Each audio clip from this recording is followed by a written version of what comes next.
Welcome back. This is video lecture 21.1, and the title of the chapter itself from our book is Coulomb's Law, which doesn't really tell you much. So let me give you the big picture of what we're doing now. We're making a transition from studying thermodynamics, which is what we have been studying in the last two chapters, to a many chapter unit on what's called electricity and magnetism, both of which are words that, generally speaking, you've heard before. And that really kind of came to its own in the 1800s, okay? Where the phenomenon known as electricity and the phenomenon known as magnetism were understood to be two aspects of one kind of interaction, called an electromagnetic interaction. We'll get there. That's still quite some number of chapters away. We're going to start by focusing on the electricity part of electricity and magnetism because the math is just a little bit easier for that part. And we're going to even specialize further in electricity, at least for the first few chapters, in studying what's called electrostatics, by which we mean that we have a configuration of objects that have a property known as electric charge, and the distribution of that electric charge is not changing with time. So really this first chapter, contrary to perhaps what the title implies, is focused on understanding this property of matter called electric charge. Okay, that's what we're really going to start with here in chapter 21. Okay, so for additional reading, or what I'm summarizing, if you want more content, you go into Wiley Plus in chapter 21 and read sections 1, 2, and 3. In fact, that's all of chapter 21. Section 1 is about what's called Coulomb's law. Section 2 is discussing a property of electric charge called quantization, which I'll discuss. And section 3 is discussing a property of electric charge conservation. Now, we've had conservation laws before, so the fact that another one appears perhaps is not too surprising.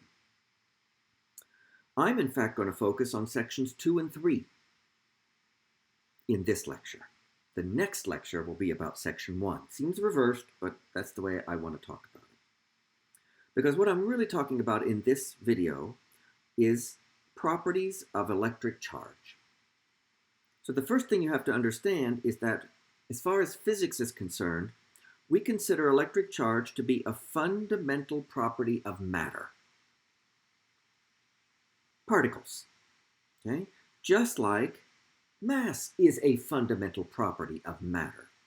Particles have mass, okay? Particles can also have this property that we call electric charge. So we're just going to talk about electric charge as if it's a fundamental property of matter. And we're not really going to spend any time talking about, well, why does matter have this fundamental property? Because you could also ask, why does matter have that fundamental property known as mass? And that's a very fascinating and deep question that leads to things like the Higgs boson. But we're not going to get into that now. We're just going to take charge to be a fundamental property of matter, just like mass is. And just like in the SI system of units, mass has a unit, kilogram, then we better give electric charge a unit in the SI system. It's called the Coulomb, capital C. And so you can see that there apparently, you're probably guessing, historically there was an individual with the name of Coulomb who studied electric charge. Bingo, that's right. Okay? So in deference to that person, we call the SI unit of charge the Coulomb. Now, to really understand why a chunk of matter that we might be able to hold in our hand would have electric charge, we have discovered over many years that to really understand why a chunk of matter has electric charge, you do have to have some understanding of atomic structure. Okay? The structure of atoms at the microscopic level. We won't need to go any further than that, any deeper down. Just the structure of atoms. Okay? And the building blocks, the basic building blocks of atoms. So I want to talk just a little bit of review, hopefully this is review, about atomic structure. Okay? And what are the basic building blocks of all atoms? Okay? To discuss that, I'm showing you here a very, very rough, very schematic representation of the simplest atom that contains all three basic atomic particles. Okay? Those three basic atomic particles are an electron, a proton, and a neutron. And the simplest atom that contains all three is, want to guess? I know you might guess helium, but that's not the simplest atom that contains all three of the basic atomic particles. The simplest atom that contains all three is that atom which has one electron, one proton, and one neutron. So if you think about atomic structure, the fact that it has one proton means its atomic number is 1. That identifies it on the periodic table of the elements to be hydrogen. But it also has one neutron. So it's definitely hydrogen, but it has a neutron. Now, the hydrogen you probably learned about doesn't have a neutron, does it? Well, there are these variations called isotopes. And an isotope of an element is one that has a set number of protons, in this case 1 for hydrogen, but can have different numbers of neutrons. No neutrons, 1 neutron, maybe even 2. And so it's the isotope of hydrogen that has 1 neutron is called deuterium. That is the simplest atom that has all three of the basic atomic particles, 1 electron, 1 proton, 1 neutron. So my little structure here is for deuterium. But of course, this picture applies to any element. Okay? You have a very dense, very small, kind of central core-like part called the nucleus. Okay? I'll write that word a little bit larger so it's easier to see. And to give you a sense of scale, here, if I think of it as being roughly spherical in shape, it'll have some kind of diameter to denote its size. Typical nuclear diameter is 10 to the minus 15 meters. Again, I'll write it bigger so that you can see it. To use scientific metric system notation, that's a femtometer. 10 to the minus 15. And in that dense core called the nucleus is where you find the proton and the neutron. Okay? So what are the key things we need to know about the proton and the neutron? We need to know roughly the mass and the electric charge. For a proton, the mass has been measured. I'll give you 3 sig figs. 1.67 times 10 to the minus 27 kilograms. The charge, the electric charge, is said to be positive, and the value is plus little e. I will explain what that means in a minute. But plus little e is the charge of a proton. Then there's the neutron. Its mass to 3 sig figs is 1.68 times 10 to the minus 27 kilograms. Slightly larger mass than the proton, which is very interesting. And its electric charge is 0. It has no electric charge. That is a possibility, but that's where the name neutron comes from. Neutron for neutral. So neutrons and protons in general are found in the nucleus. The electron is then bound to the nucleus via an electrostatic force that we'll be studying. And it's represented in this schematic as this series of blue dots, with some blue dots very densely drawn near the nucleus and then less densely drawn as you get farther out. that representation is actually supposed to represent what's called a probability cloud. Because at the microscopic level, you have to actually use what's called quantum mechanics, and there you have to start talking about, well, what's the probability that if I do an experiment to detect this thing called an electron, I'll find it at a certain location. And you discover that it's more likely you'll find the electron close to the nucleus and less likely as you get farther out. So we just think of the electron as being represented by a probability cloud. Think about that for a while.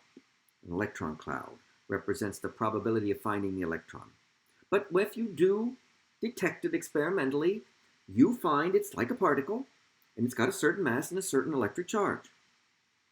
The mass of the electron is 9.11 times 10 to the minus 31 kilograms. I'm going to write that down. That number is going to be important.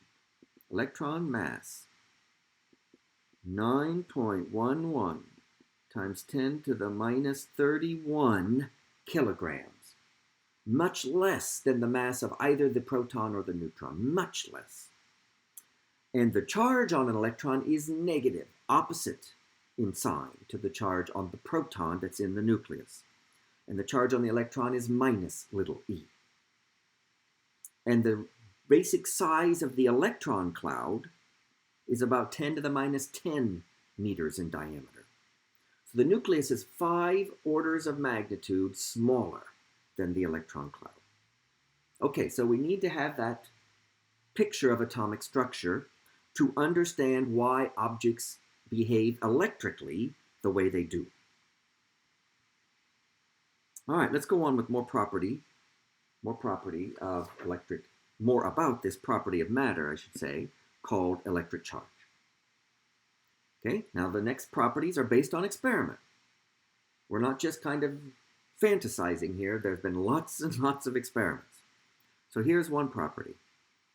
All charge observed in nature has an integer multiple of an elementary unit of charge. Everything that we detect in nature is an integer multiple of a basic amount.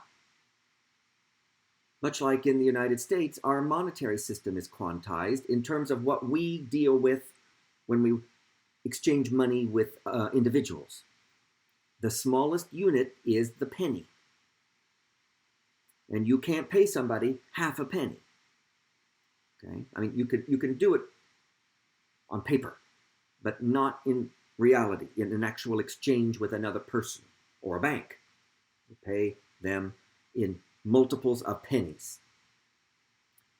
Apparently, it's been learned by experiment that charge is that way too. Every time we observe charge in experiments, it's an integer multiple of a basic amount. If you want to be fancy and try to impress people, the way you describe that in physics is charge is quantized. There's a basic quantum or amount of charge, and everything is a multiple of that, integer multiple. And in the SI system, we have measured that charge quantum. Well, that would be an important thing to measure. And it's labeled little e. And I'm going to tell you what that size of that is in coulombs. Okay? The elementary unit of charge, little e, is 1.60, 3 sig figs, times 10 to the minus 19 coulombs. Now, the actual number itself, the value of it, is not that deep. Because the number, 1.6 times 10 to the minus 19, is in some sense a function of what system of units we decide to use. It's the fact that the charge is quantized at all that is deep. But please note then that symbol, little e, if you've had more higher level math, that's not the base e of natural logarithms. Okay? It's not that number e. It's just the symbol in physics for the elementary unit of charge. And its value is 1.60 times 10 to the minus 19 coulombs. Now, in general, when we talk about a charged particle in physics, a particle in physics that has this property called electric charge, just like it has a property called mass, and we have a symbol for the property mass, m, that we traditionally use, we have a symbol for the property electric charge. Most books use the symbol Q for that property of matter, known as electric charge. So just like m is a symbol for mass, Q is the symbol for charge. Sometimes capital Q you'll also see. Okay? That. That doesn't mean heat. Sorry, I know we just did that. Different context. But you'll sometimes see that in the books too. Big Q or little q for a label for that property of matter known as charge. Now what I'm saying is that because charge is quantized, the value of Q can only be an integer times little e. And so that's what that formula there is that I just highlighted. Q equals little n times e, where little n can be 0, plus or minus 1, plus or minus 2, dot, dot, dot. Okay? So for an electron, in other words, the value of that integer n is -1, so that Q is equal to -e. For a proton, the value of that integer n is +1, so that Q equals +e. And I could include the neutron. For the neutron, the value of that integer n is 0, so that Q equals 0 for a neutron. All right, now, we will often talk about, in electrostatics, charge being transferred from one object to another. When I do demos in class on Wednesday, the plan will be that we will be in our class, and I will show you some demos where there will be charge transferred, and I will show you in those demos, how I do that. What that often means, this is where the atomic structure comes in, is that when charge has been transferred from one object to another, that often means that it is electrons that have been transferred, and they carry their charge with them. So if I transfer electrons from one thing to another, the thing that lost electrons presumably has left over positive charge, because it's lost some electrons, and the thing that gained electrons have an overall negative charge. Okay? Now, one of the things when you deal with charge transfer, which is indeed a very common process, it's also convenient to talk about the rate at which the charge is transferred. Rate. And if you've had enough physics now, you probably ought to have a little bit of intuition. Say, oh, when they're talking about rate, here comes a derivative. Bingo, here comes a derivative. In fact, I'm going to give you a definition. Electric current is the rate at which charge moves past a point. Electric current. That is a very important property in physics because it is very often true, either naturally or in applications, technology, that we have charge being transferred from one point to another. In the technological case, it's usually through wires, for example. All right, but when charge is being transferred from one point to another, then we can plant ourselves at a certain location and ask, well, what's the rate at which charge is being transferred at by this location, past, okay? And that is called electric current. Now, the symbol we will use for electric current is a lowercase I. That may not be intuitive, but that's what we're going to use. And I, electric current, at a certain location in space where charge is going by, is defined to be the rate at which charge moves past that point. And we'll denote that dq dt. What that really means is, you've got charge being transferred by you in space. You plant yourself at a certain location. And you say, I'm going to count the amount of charge, dq, that passes by me in a certain amount of time, dt. And then I will take the dq and divide it by the dt. And I will call that the rate at which charge is being transferred by me, and I will call that electric current. Okay, now, here we have a new quantity, electric current. It has to have an SI unit. What is that? The SI unit of electric current is called the ampere, also named after a person who studied this. The symbol for the unit ampere is a capital A. And by definition, 1 ampere is equivalent to 1 coulomb per second. 1 ampere of electric current means 1 coulomb of charge is going by you every second. Okay? So just to give you a little bit of practice with the concept of electric current, here's a little quick mini example. When your battery in your car is used to engage the starter motor of the car to get the engine to turn over, there's a conducting path through a wire that carries current of 300 amperes. That's a huge amount of current. But it does that for a rather short period of time, a quarter of a second, 0.250 seconds. And this charge transfer is happening in a wire, and it's happening because electrons are moving in the wire, we'll be learning. So what we want to know is, we want to determine the number, we'll call it little n, of conduction electrons that are transferred by a point in the wire in this 0.25 seconds. All right, this is a very simple mini example. So we're given I, the rate of charge transfer by a point, okay, dq dt. But this is a small amount of time. I'm just going to write it approximately as delta q over delta t, where I'm thinking of the delta t as a small amount of time. And the delta q is the total amount of charge that went by. Now what I really want is just the absolute value, pardon me, of that amount of charge. Technically, electrons have negative charge. I don't care right now about that negative sign, so I'm just going to put absolute value. Okay, where that amount of charge, delta Q, is because n electrons went by in that time, delta T. So n, and then I multiply by the charge of each electron. Well, technically the absolute value of the charge of each electron. So n times E, where n is the number of electrons that went by.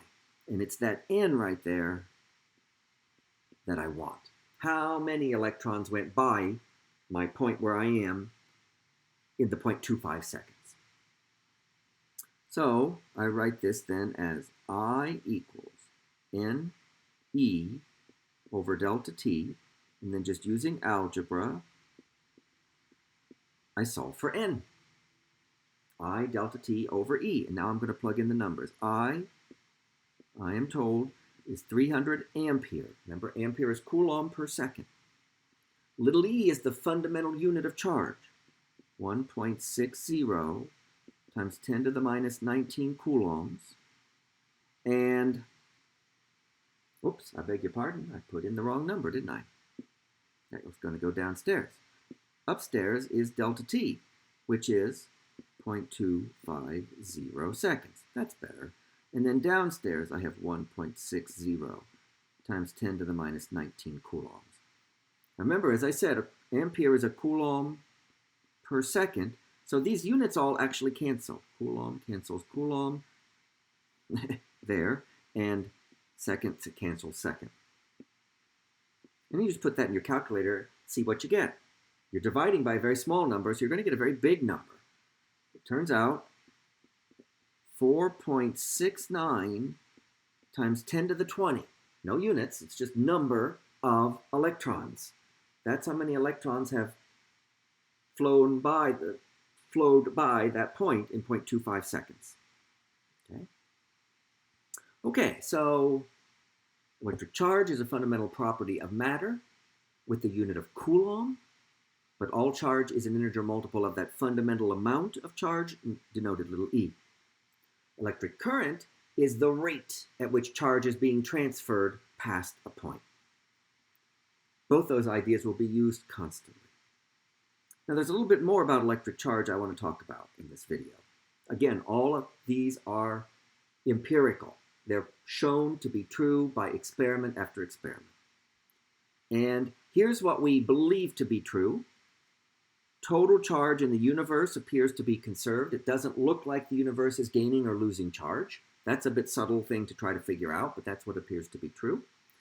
Something we're a little bit more confident about is because we can do tons of experiments, and every time we do an experiment, the following statement is satisfied.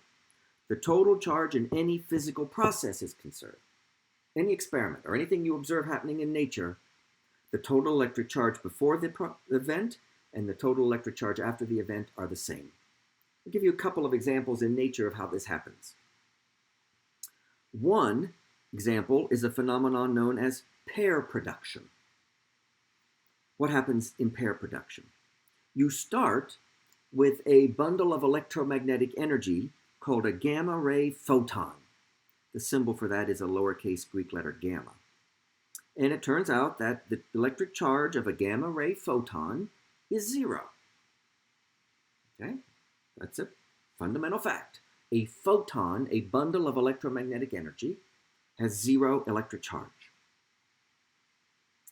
And what happens under certain conditions in pair production is that the energy and the momentum of the gamma ray photon is converted into actual particles. An electron, with charge, as we know, negative little e, denoted as an e with a little minus sign subscript. But not just an electron, because if that's what happened, a gamma ray photon converted all its energy and momentum into an electron, that would not violate conservation of energy and momentum. It would violate conservation of charge, because I had no electric charge before the event, and I have negative electric charge after. But that's not what we observe in nature.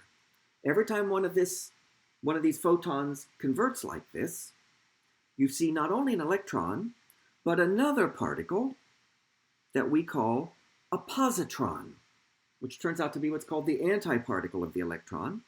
And the positron has charge plus little e. And it's denoted by the symbol e with a plus superscript, exponent, I guess you might say. Notice then with that, producing an electron and a positron, that total electric charge there is 0.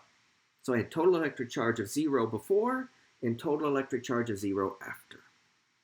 And over here on the right, it's probably hard for you to interpret what that is, but that's an actual photograph of a pair production event in a detector called a bubble chamber, which is a vat of supercooled liquid that, if disturbed, creates little bubbles. And what happened in this picture is a gamma ray photon came in from the bottom, and at the point right about there, it underwent pair production and produced an electron and a positron. And this bubble chamber is in what's called a magnetic field, which curves the trajectories of electrically charged particles. And the positron goes spiraling off in a big clockwise circle, and the electron goes spiraling off from there in a big counterclockwise circle. And there are the two of them, both the positron and the electron being produced. The pair has been produced. So that's a phenomenon known as pair production, just one of many events that we can see where the total electric charge before the event is the same as the total electric charge after. Here's another example that exhibits conservation of charge: the radioactive decay of unstable atomic nuclei. That happens a lot by multiple mechanisms. But one of those decay mechanisms is known as alpha decay. And I want to show you an alpha decay process that happens naturally in nature. You start out with an isotope of the element known as uranium. It's described as U-238.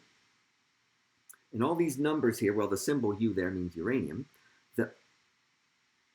The superscript 238 is called the mass number of the nucleus. Symbol capital A, it's the total number of protons and neutrons in that nucleus. The subscript number, in this case 92, denoted Z, is the atomic number of the nucleus, and it's the number of protons. So I start out with an electrically neutral uranium atom, and the nucleus had 92 protons. So the charge of the nucleus, right, Q nucleus, is 92E, positive. Now, it turns out U-238 nucleus is unstable, decays by this process known as alpha decay, and what you get out when that happens is two particles. A new nucleus of a different element, and the nucleus of a helium atom, which is called an alpha particle. Okay? So this here, helium-4, is the alpha particle. That nucleus has 4 particles in the nucleus, 2 neutrons and 2 protons, and it has 2 protons, so its atomic number is Z. So the charge of the nucleus on the alpha particle is plus 2e. And then the other nucleus that's created is of the element known as thorium. And its atomic number is 90. So it has 90 protons. And a total of 234 protons plus neutrons. But here I want to focus on the Q of the nucleus. It's 90e. This is what is observed. So what we have in terms of positive charge before, we have 92e in the uranium. And what's the total positive charge after?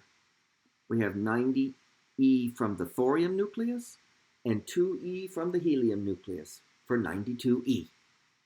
So the positive charge has been conserved. Now, it's rather interesting to think about the negative charge, right? Because there were electrons, weren't there also?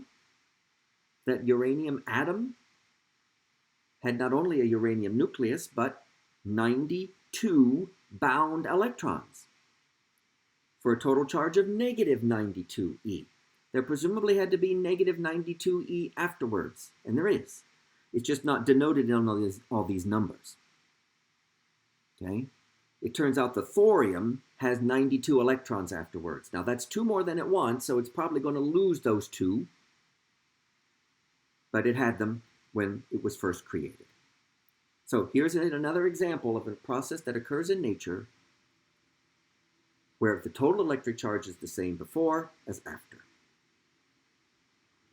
Okay, there's really only one more idea that I want to talk about, which will be very important in understanding why we observe chunks of matter having the amount of electric charge they do. And what it turns out that we want to keep track of 2 broad categories of materials. And they are called electrical conductors and electrical insulators. Now, not everything falls into one of those 2 categories, but a lot does. And we'll focus on those 2, electrical conductors and electrical insulators. And we have to be clear what the defining characteristics of each of those are and why they are that way. I'm going to focus on the electrical conductor. Okay? What is the hallmark, the defining characteristic that makes a material an electrical conductor? It is this. The material contains many charges, usually electrons, that are free to move throughout the material. Many free charges, usually electrons. Okay? And as you may be aware already, all elements or compounds or alloys that are called metals are electrical conductors.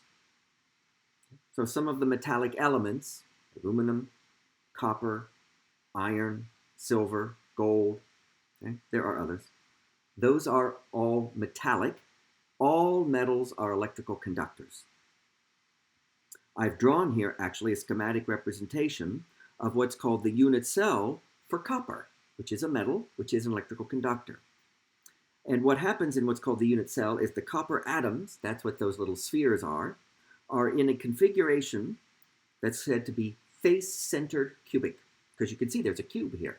And there are copper atoms at each of the corners, and there's a copper atom in the middle of each of the 6 faces. So that's called a face-centered cubic configuration. And then that structure, that unit cell, is just repeated over and over, one after the other, and that makes up your copper. Now it turns out when you put the copper atoms together in this configuration, the outermost electron, the most weakly bound electron in the orbitals, gets peeled off the copper atom. and can just move freely throughout the material.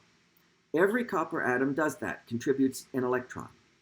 Now, a sample of copper that you might hold in your hand is going to contain about, roughly, Avogadro's number of copper atoms. Let's just say 10 to the 23. Huge number, right? 10 to the 23 copper atoms. And in that sample of copper, therefore, you have 10 to the 23 free electrons moving around. Okay? So what you've got is a bunch of free electrons zipping about. I'll just make that like a blob. And then you've got this ordered array. I'll draw a 2D version of it, of copper atoms.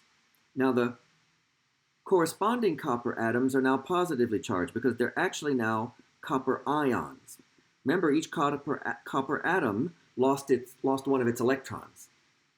So I've got a whole, almost like a sea of free electrons roaming around in a lattice of positive ions. And it's this sea of mobile electrons that make the material an electrical conductor. Okay? And that's the important thing we always have to remember when we're dealing with a chunk of matter. We have to know, is it a conductor, an electrical conductor, or an electrical insulator? And if it's an electrical conductor, then we know we have basically an unlimited supply of free charges, free electrons that can move around inside. Now, an electrical insulator is pretty much the exact opposite of an electrical conductor. The atoms or molecules in an electrical insulator do not shed any of their electrons and let them roam around freely. Okay? The binding of the electrons doesn't allow it to happen. And so you don't have free electrons or any free charges roaming around. None. Just the opposite of a conductor.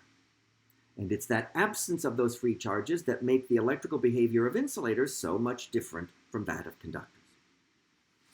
So as we continue in studying electrostatics, we're going to be talking a lot about the behavior of electrical conductors. And we always want to remember that when we're talking about electrical conductors, it all boils down to the fact that there is this basically unlimited supply of free electrons that are moving around inside the material. Okay, so those are some of the basic properties of electric charge. And in the next video lecture, we're now going to ask the question, let's take two small particles, let's give each of them some amount of electric charge and see if they exert a force on each other because of their charge. And the answer is yes, they do, by experiment. And Coulomb was one of the people who did some of these experiments. So we want to be able to calculate the force that one electrically charged particle exerts on another. And that's the topic of the next lecture. That's all then for this lecture.